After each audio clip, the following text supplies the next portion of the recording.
Shalom and welcome to the Two Jews, 10 Opinions podcast. I'm Ailee Shanes. And I'm Levi D'Amato. We're glad to welcome you to our first ever podcast, the pilot. We are just two Jews with unique Jewish backgrounds and perspectives on Judaism, and we're going to talk about different Jewish topics and how we kind of relate to them. And I do want to stress, despite the obvious name, down the road we do want to talk about other topics, other news stories around the world, things going on. But just a little background on the reason we decided to start this podcast was obviously we talked about it after October 7th happened, which of course we'll go into down the road in this podcast. I've always talked to Ailee about these issues. We've talked a lot about politics, Israel, Judaism. Would you like to introduce yourself? And so we can kind of just explain, the reason for the different opinions. Yeah, absolutely. So again, my name's Ailee, and my background is very traditional Judaism. I was raised Orthodox. I went to a yeshiva for high school, and I've went to Orthodox Jewish schools for my entire life. Right now I'm in college, not as Orthodox right now, trying to still get back into it. I go to Chabad every Shabbos. So yeah, that's kind of my background. Very traditional Ashkenazi Jewish. So yeah, I know that's my unique background, and because of that, I take a lot of pride in that background, and I have a lot of unique perspectives because of that. And Levi, tell us about your background.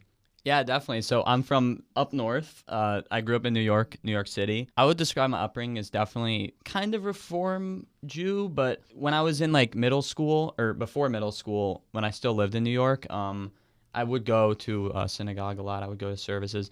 When I moved down to outside of Jacksonville, there were not really any Jewish people where I lived, so I kind of got away from that, those traditions and everything. My only time when I really did Jewish things was when I was at summer Camp Coleman, shout out Camp Coleman, in Georgia. And that's kind of what started, my Judaism, and, it led me to go to Israel for the first time. So definitely that's pretty much my start of my Jewish story, I guess you could say. We're students at the University of Florida. Just a preface, I know a lot of students at the University of Florida share your similar background. I know there's some, not many, but there's some that also share my background. So yeah, I think we're gonna have every episode we're gonna have some really nice dialogue, because I think that when it comes to the secular Jewish community and the more Orthodox Jewish community, there's definitely a rift, especially in Israel, which we're going to talk about in today's podcast.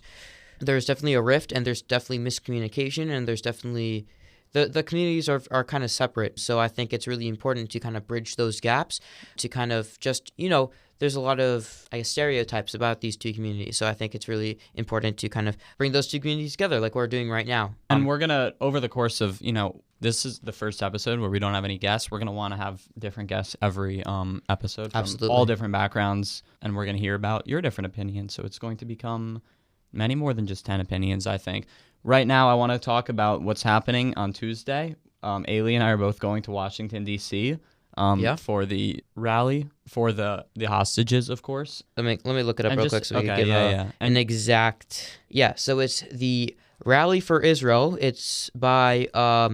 UF Hillel in Washington, D.C., but they are inviting Hillel organizations from all over the country. They're having a youth movement pre-march organized by Hillel International on Tuesday, November 14th, and then a massive rally and march on Washington organized by Jewish Federations of North America. That's also going to be on Tuesday, November 14th. So yes, me and Levi, we're going to be part of that. We're going to be leaving on a bus on Monday night at about 14 hours. It's going to be a 14-hour drive. And then we're going to be leaving Washington Tuesday night, and then we're going to be back in Gainesville, Florida, around 10 a.m. So no hotels. We're going to be sleeping in the bus. It's going to be an adventure for sure. Yeah, and about the whole rally thing, I'm not a rally person at all. Me neither. The only time I've ever been I went to another protest this summer in Israel. Actually, we can get into that down the road. Yeah. So I guess these have been my only two.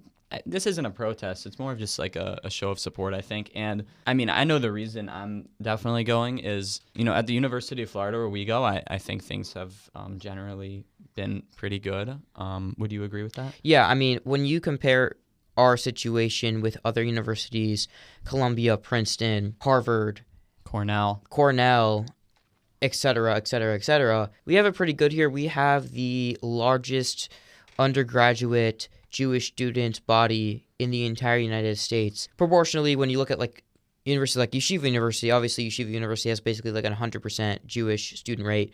But in terms of the sheer physical number, we are the largest, and we have a lot of support from the university itself, from a lot of the professors, from organizations across the university. So yeah, I agree. And we could just go into it. This is what our first podcast is about. Our relationship to Israel. I mean, I come from an Orthodox background. Levi comes from a more Reform background. What is our different relationships to the land of Israel? And yeah, I mean, Levi, tell us a little bit about your background with Israel advocacy, and how you grew up with the whole idea of the state of Israel. Yeah, so, I mean, for me, I've never really been a religious person, I would say. I still don't really consider myself a religious person. I'm always a big history person, so I loved reading everything about, like, I started with American history, but then Jewish history, that sort of thing. And it just fascinated me, definitely. And the first time I went to Israel, I was 15 years old. I went with like a group through my camp. We were there for a month. We went everywhere, got to see all of the historical places, Western Wall, everything. And kind of over the year, that was when it started, kind of. But then over the years, it just got more and more important to me, when I understood the importance of Israel, especially that importance that we see right now in the United States. I've gotten multiple texts in the last like 2 weeks from people in Israel who are asking if I'm okay, which I just think is crazy because of course we're generally okay at the University of Florida. We're okay. But it's crazy that I'm getting, these people are in a war and they're seeing the anti-Semitism around the world, and they're still feeling a lot of the times more safe because they know who their community is around them, which I think is a crazy situation. Yeah, just to like touch on that, when I went on Birthright this summer, you also went on Birthright, you stayed there for the entire summer. A lot of the things that they were talking about is that, Israel's not just a country for the people in there, or just the Jews in there, or just like the people in there in general. It's there for Jews all over the world. We saw that when it comes to flights trying to get Jews out of Ethiopia and in other countries like that. So they're here for everybody. The people are here for all Jews around the world, and I think that's something that really connects me and you both with that place. But yeah, like you said, that really like brought up something. Definitely, yeah. Well, do you want to talk about my background with Israel first, let's hear from you first. Let's hear from you first. You're right. Okay, yeah. So, my background with Israel is a little bit complicated. As an Orthodox Jew, we were very pro-Israel. As a little kid, you go to like a Jewish school, and you have like little Israel celebrations, whatever. But as an Orthodox Jew, we don't put a lot of emphasis on really Zionism in Israel. We do appreciate what the state of Israel does for Jews around the world, and it is a safe haven for Jews. But we're not too into the whole Zionism, celebrating whatever, Yom HaTzmaut, all that stuff. That wasn't really just a big essential part of our curriculum in Orthodox schools. I have like some connection because I have family there. My uncles and aunts in Israel are Haredi, and their kids are Haredi, so they're all in Israel. My grandfather and two of my grandmothers are actually there right now. They made Aliyah. My grandfather and his second wife are in Jerusalem, and my other grandmother is there in Beersheba. Okay. So she's near What are they doing in Beersheba? She's in the kind of the Beersheba area, but she went to Jerusalem to stay with my aunt and uncle during the whole thing. Right. So she's there right now. Yeah, Beersheba's like there are a lot of rockets. Yeah, so she can't be over there right now. So I have family there, but in high school I wasn't, because of all that, because we weren't really very celebratory when it comes to Zionism, I wasn't that very big into the whole idea of Israel in high school. I was actually very questionable about Israel's legitimacy, not in the sense of United Nations or diplomacy or whatever, but in terms of the actual laws of Judaism, if it was valid. And also I was very critical of a lot of what the state of Israel did with Palestinians, settlements, all those other things. And halachically, like based on the laws, there basically one of the things, and one of the things that where I was really hesitant about Israel was we made 3 promises to Hashem, and I can't and to God, and I can't remember 2 of them, but one of them was that we won't have our own nation. Jews won't have their own nation until Mashiach, or Messiah Yeah, right. comes. And throughout high school, it was kind of this battle, right? Because everyone in high school is supporting Israel, the rabbis, everybody. But then we also learn this side of it. So like, what do I believe? What is the truth when it comes to Israel? And I kind of came to the realization that how I personally kind of like not cope with it, but kind of understand it, is that Israel's not a religious state, a Jewish state. It's a state that is primarily composed of Jewish people, is primarily run by Jewish people, and it is a state where Judaism is able to be safe and is able to thrive. So I wouldn't necessarily consider it a religious or a Jewish country until it becomes that. And I think since it is not that right now, I believe that it is valid, and I think it is extremely important. It is essential for our survival. It is for people who aren't in Israel right now, it's their backup. If something goes wrong in their country, they go to Israel. And it's the safe haven of people who are currently in Israel. I mean, like you hear all these people like from the river to the sea. Well, and then you ask, where are all the Jews going? Go back home. Go back to Europe. Go to America. Whatever. We can't do that. Look what happened in Europe. 6 million Jews died in Europe, in Poland, in Germany, in France, in all those places. You want us to go back to Europe? So that's kind of the reason why I'm very for it. And yeah, I think as Jews, I think it's very important to be critical of Israel's policies. And you're going to talk about the protests that you went to. Yeah. And I am critical of Israel's policies, but when it comes to what's going on right now, I'm very supportive of Israel. I think it's very important. And I think there is a way to be critical of Israel while also supporting what they do and their right to exist. And I know that was a whole long-winded thing. No. But that's my complicated history with Israel. And as of right now, I'm very in support, and I have a very deep appreciation for Israel and what it gives to the Jewish community. Yeah, no, definitely. No shame in going on there. Okay, so yeah, we do have to, I have to explain the situation, which is very hard because people always, when you ask about Israel, people always say, it's complicated. It's a complicated thing because then you go back. So I guess I've seen all the people, like, history didn't start on October 7th and that, but I think for this purpose, I have to start right now by just explaining the situation that happened on October 7th. It was Friday night, and I went to Chabad. I probably saw you there. I don't remember. It was all about. We probably saw each other there. And I came back at like 11 p.m.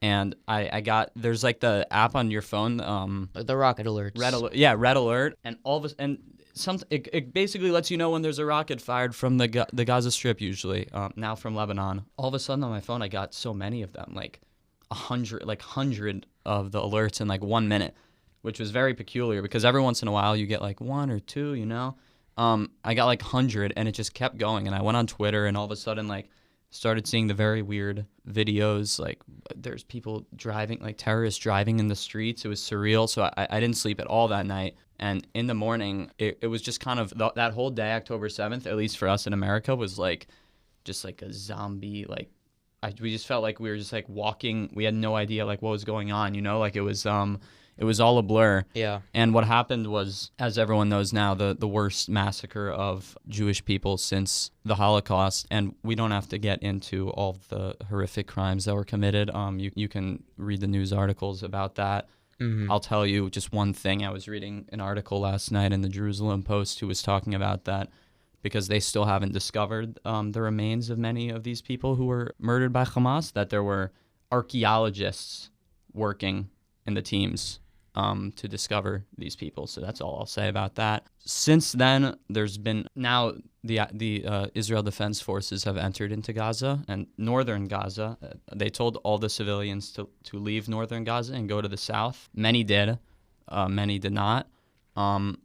Many civilians have been killed. And the mission right now is to eradicate Hamas. And people say, like, can you eradicate Hamas? I think the idea right now is kind of the idea that Israel's used in the past, tracking down Eichmann, tracking down the people who did the Olympian massacre and the Munich massacre. When something terrible happens like this, Israel's kind of, usually their plan is just to eliminate every single person who was involved in the planning of this. So I think that is the ultimate mission here. Leaders of Hamas in Gaza, Yahya Sinwar and Mohammed Diaf. What we're going to talk about now is how the West reacted to this because, there are more political people than me that are talking about this, military experts on the ground in Israel talking about it. Not even when the bombing of Gaza began did we see the protests in the United States. Yeah. And in Europe, mostly in Europe at that time.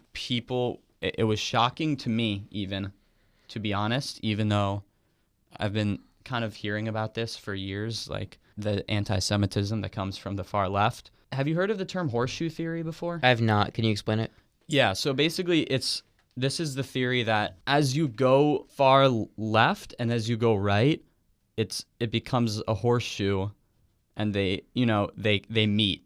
Mm-hmm. Right, and all the anti-Semitism that we're seeing right now is from the far left, which was kind of disguised as a sneaky anti-Semitism and anti-Zionism. Yeah, I think the anti-Semitism from the far left is always disguised as a kind of sneaky anti-Semitism. It's not something that's very outright. It's more hidden, and it always has to do with using Zionism as a way to target Jews. And there's always those claims like, oh, anti-Zionism isn't anti-Semitism, and I understand why people would make those claims. However, based on the context of the rallies and the protests and everything around that, and the timeline of when these people actually protested and when these people actually speak out about Israel and the type of things that are said at the protests, it's anti-Semitism. If this were happening to, I don't want to make any assumptions, but there are other atrocities that have happened to Arab nations that haven't happened, that have no association with Israel,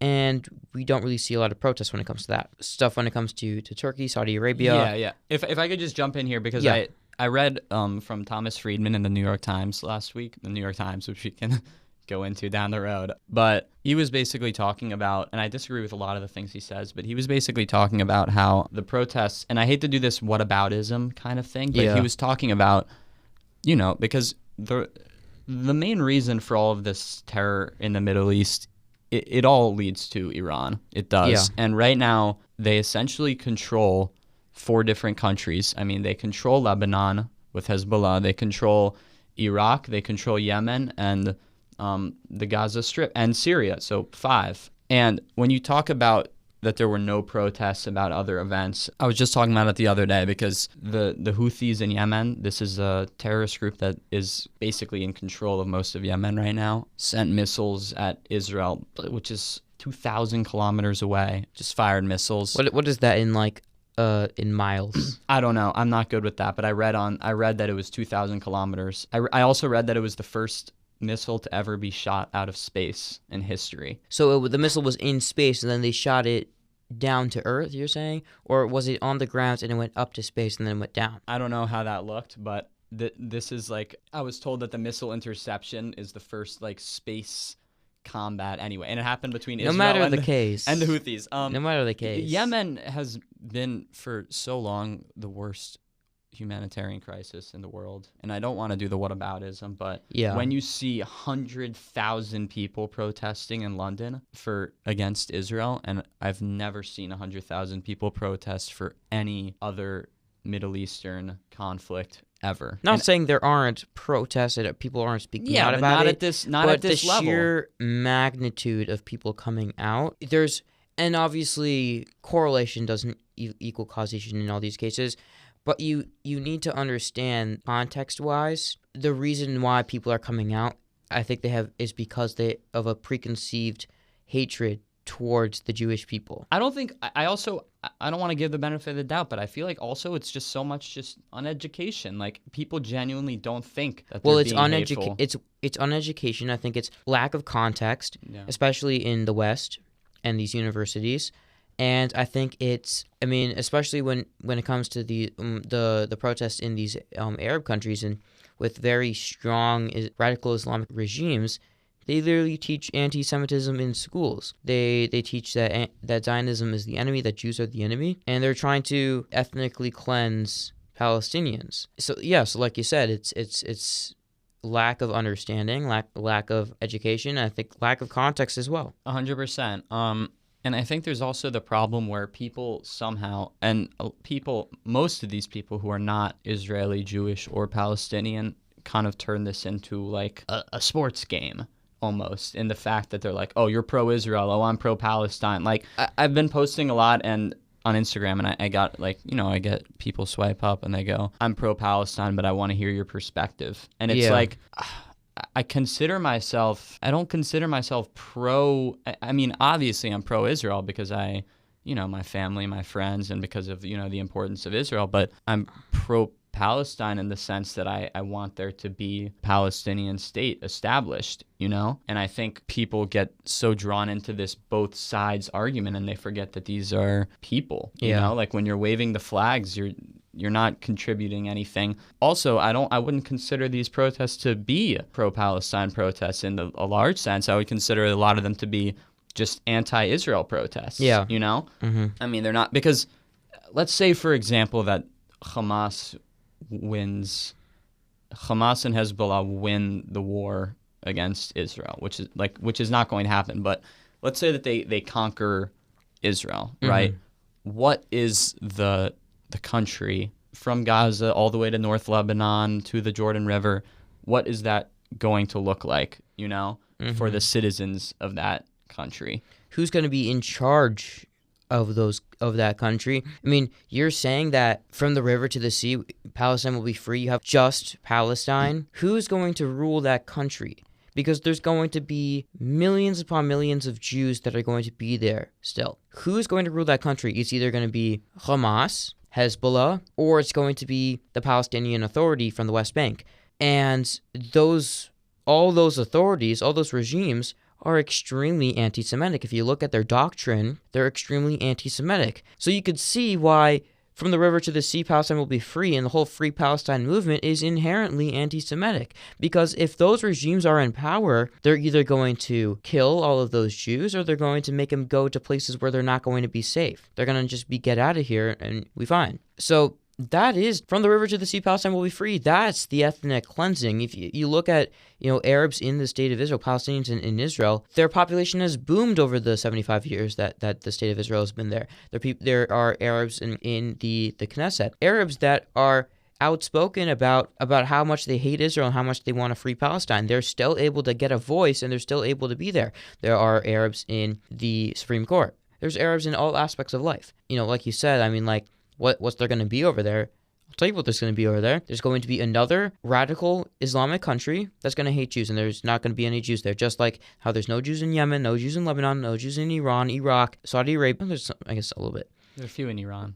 I guess a few in Iran there, but they all hate it there, and they're all trying to leave. It's going to be another one of those places. And the reason why Jews were able to be okay in Palestine, pre-Israel days, is because it was either run by the British Mandate or other mandates. It wasn't run by some Palestinian authority, run by authorities that were voted upon by the Palestinian people. Not saying that all Palestinian people are anti-Semitic, but the regimes that come out of those votes, who they vote for, are anti-Semitic. Yeah. I mean, yeah, Hamas was technically elected with, I think, something like 40-something% of the vote, and then they threw all of the Palestinian Authority people off of the roof when they won the election, and there hasn't been an election since, so, of course, the Palestinian people that are living in the Gaza Strip are being oppressed by the Hamas terror organization. And I hope all Jews are grieving for the innocent Palestinians, the innocent Gazans who are there right now, because every time there is a death, it really does hurt. It really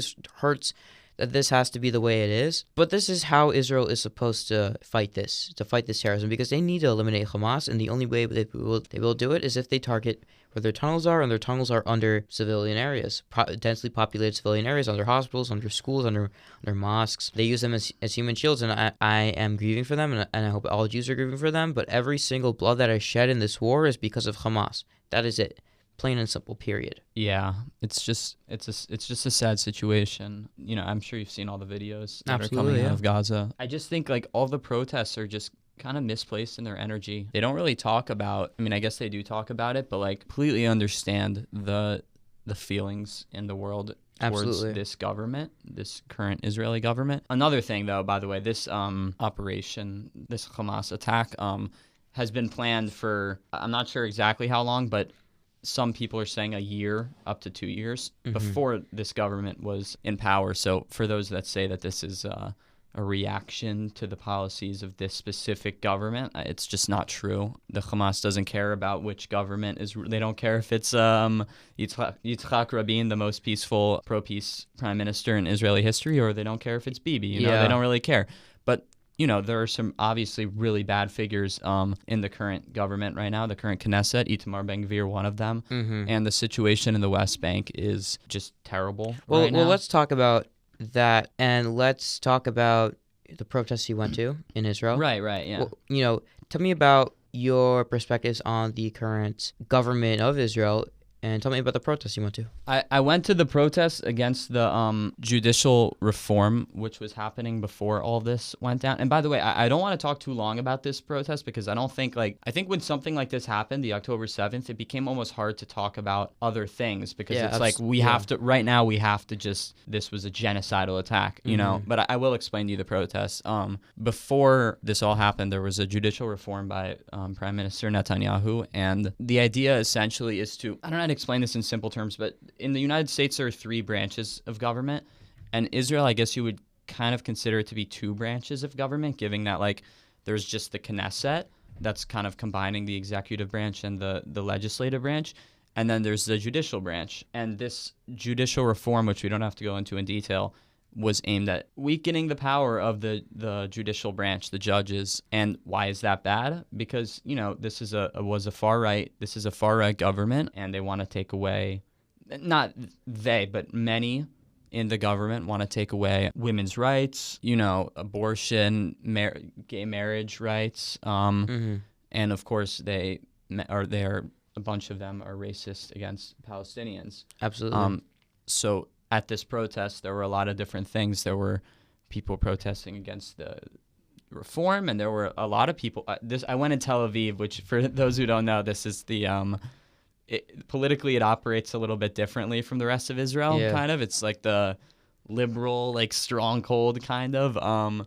So there were people waving Palestinian flags at the protest 3 blocks from where I was living this summer. So yeah, this judicial reform all off the table now after what's happened. What we've seen in Israel now is kind of everyone is united in a way, whatever you are. If you're religious, you're Arab, you're secular, all of these people are joining together, which is great. And Prime Minister Netanyahu entered into a unitary government with Benny Gantz, who was very experienced politician, military person, which I thought was really good. After the war, there's going to have to be questions. The approval rating for the government right now for Netanyahu is 18%. Yeah, that was not a great. poll I saw. Not great. Not great. The people do not want him. But I think that's what I'm trying to tell you is that the people don't want him, but right now, this is a war that people see as not an existential threat, but one that could be an existential threat. Hezbollah from Lebanon hasn't exactly joined the conflict yet. I think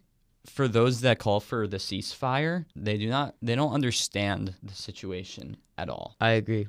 Because when people talk about that the United States made mistakes after 9/11, right? In the war on terror. It's a different situation when we are going across the globe to do that war. When you have the Hamas operating from the Gaza Strip, these people that live in the south who have all evacuated, they cannot return to their home until after the threat from Hamas is eliminated. And the same goes for the north. Yeah. So until there's a deterrence of these terrorist organizations, there's going to be no ability to live in that area. They cannot live next to genocidal terrorist organization. Yeah. And you're talking about the U.S. response after 9/11. I think that there are very big differences when it comes to that. First of all, with their whole attack on Iraq, the whole reason why that happened is because of faulty intelligence that there was weapons of mass destruction in Iraq, which there wasn't. And the U.S. was completely not justified for what they did to Iraq and the Iraqi citizens. But this is different. Israel knows for a fact that Hamas is in Gaza, and where Hamas specifically is in Gaza, and where they hide their weapons and their bases and stuff like that. That's one thing. And let's just pretend that Israel does cease fire. You think Hamas is going to stop launching their rockets? Absolutely not. They will not stop launching their rockets because they don't care. They don't care if Israelis are killed, and they don't care if Palestinians are killed. They don't want a ceasefire because they want casualties on their side so that the world could keep on blaming Israel, and Israel could keep getting weakened because of that. There can't be a ceasefire, not unless all the hostages are back home. Yeah. That's the minimum. As long as all 200, there's about like 200, I think 242. are there still, because I know some were freed, about give or take 240. As long as all those hostages are still in Gaza, there's not going to be a ceasefire. There won't. And anyone who says that there should be is just giving in to what Hamas wants. Yeah, whether they know it or not. Because, people go for of course I want ceasefire. Yeah. I don't want to see a war. In a perfect world, a ceasefire would work. But Israel's facing an evil here that doesn't go by international standards, by the standards of morality. You can't just be like, we're going to stop fighting, we're going to stop attacking them, so they're going to stop too. That's not how it works. And I'm sure that the people who say ceasefire now, the Jewish Voices for Peace, I understand. I'm sure they have good intentions. We want peace, but the way that they're bringing about it, the way that they want it, is completely... The thought process is lacking so much context and an understanding of the situation at hand and the people that Israel is facing. Yeah, definitely. I think also that the silence around the hostages in the international community is like very horrifying to see. It's so horrible. People ripping down posters. It's like it happens everywhere. It happens here on our campus. Yeah. It's been happening. Like, they haven't been on the video because I guess they're ripping them at night or something. But yeah, all around the world, people are ripping down the... And did you see on the 34th Street wall, I had some friends go there and, spray paint an Israeli flag, Am Yisrael Chai, we love Israel, stuff like that. There's a Palestinian flag on the 34th Street wall. Did they touch the Palestinian flag on the 34th Street wall? No, I think not at all, because we still respect that people are going to have differences and have differences to what we believe in, so we're not going to touch it. What happens less than 24 hours later? The Israeli flag gets completely vandalized, saying that that Israel is a terrorist state, that Israel sucks, F Israel, F everything. Of course, my friends went back and repainted the Israeli flag, which I thought was really amazing. But again, less than 24 hours later, spray paint all over it, bloody, like the red paints of hands to kind of resemble blood. They don't care about Palestinians. They care about hating Israel and hating Jews. And that's the big difference between one side and the other, is one cares about life, even though statistically you may not understand it, but they do. The reason why they're trying to get rid of Hamas is so that these things don't happen in the future. It's going to be now or it's going to be later. And if it's later, it's going to be even worse. Yeah, completely. Yeah, I mean, it's definitely a crazy time to be Jewish in America, for sure. I was walking by the AFI house this morning, and they were like, there's always a police car around the corner, but there were two police officers outside talking about, like, I don't know what they were doing, but they were looking at the roof, like, looking at like possible, I don't know what they were looking at. Mm-hmm. And I was there the other day, last week at the AFI, and there were like 5 officers there, like at night. Like, it's crazy. And my colleague Lauren Miranda wrote a story about how maybe if you're listening to the podcast, you heard about the vigil chaos that happened. And some more preface, we are both journalism students who work at our PBS and NPR affiliates here in Gainesville, Florida. So if you're wondering why we're writing stories, it's because we are journalists. Yeah. So continue. My friend Lauren Miranda, she wrote a story about, so basically the police department and the FBI were made aware of a threat the morning of this vigil, a threat against the Jewish people in Gainesville. And I got a lot of people spoke to me yesterday, and they were really upset about the fact that the authorities knew about this threat but didn't tell anyone. I personally don't know how I feel about that, because like then no one would have gone anyway. But it's a terrible situation right now, and we're going to Washington next week. I'm very excited about that. It's not a protest, I don't think. I think of it as just like uniting. It's people getting together and kind of like feeling like as a community. When I think of protest, I think some people are against us and other people. Right. Which when you see all the the Palestinian protests, not Palestinian, anti-Israel protests. The anti-Israel, I think, they in a lot are of ways straight up against Israel and their right to exist. What we are here to do, and what all of these Israeli pro-Israel rallies have been is the support for Israel, saying that we matter, that Jewish lives matter, and that Israel has the right to exist, and Israel has the right to defend itself, and Israel has the right to combat terror and get rid of Hamas. We're not against Palestinians. We want Palestinians to live, and I know most Israelis want a two-state solution where we could all be safe. You see these pro-Palestinian protests or anti-Israel protests, they want one state and one solution. That one solution is just Palestine. They don't want Israel. They don't want Jews to have a home. They want them to be scattered around the world and not be safe. We want Palestinians to be safe. That's why this isn't a protest, because we're not protesting Palestinians. We are rallying for unity, for peace, and for the safety of Jews. Specifically, we're going for the safety of Jews in Israel, but what we also want is we want safety for everybody, and that includes Palestinians and Arabs around the world. Yeah, and we would like the hostages back. Yeah, we would like those hostages back, please. And I know those families would too. Yeah, definitely. So I think that concludes our first podcast. Yeah. If anybody wants to contact us, we'll get you could always contact us on our social medias. You want to plug your social medias in real quick? Yeah, okay. It's just at Levi D'Amato, no apostrophe. Yeah, definitely. We want to have many opinions. Today, we titled it for 10 opinions. I don't know that we got up to 10 opinions today, but we want more than 10 opinions. We're not always going to get up to 10 opinions. We want to. Everyone needs to come with at least 4 opinions. Mm-hmm. I think that's a fair thing. I want people to come with opinions. Exactly. We want to hear from you what your thoughts are. Let's make it respectful. Because we don't want hate. We aren't trying to hate on people. We're trying to explain what we know and what we believe in. We want to hear from you. And yeah, reach out to us. Tell us your thoughts. And we appreciate you listening. This is this is the pilot of our 2 Jews, 10 Opinions podcast. It's been kind of in the works. We've been kind of got the gears turning a little bit for about maybe like a month now, a few weeks.